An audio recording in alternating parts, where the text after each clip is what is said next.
வணக்கம் பிள்ளைகளா! நாங்களோட பொள்ளாச்சி, கோயம்புத்தூர் பஸ் ஸ்டாண்டுக்குள்ளார இருக்கிற ஹென்ரித்தா. இதுக்குள்ளார பாருங்க, எவ்வளோ அசிங்கமா வச்சிருக்கேன் பாருங்க. இதெல்லாம் மத்தல யாரும் செய்யல.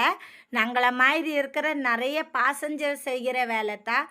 தண்ணி குடிச்சா அது டஸ்ட்பின்குள்ளார போடுங்க தேவா. இப்படியெல்லாம் அசிங்கமா வச்சிராதுங்க. இது சுத்தம் பண்ற அக்காவுக்கும் நெறைய அண்ணாக்களும் தான் சுத்தம் பண்ணிட்டு இருக்கிற. அவரும் மனுஷன் தானா?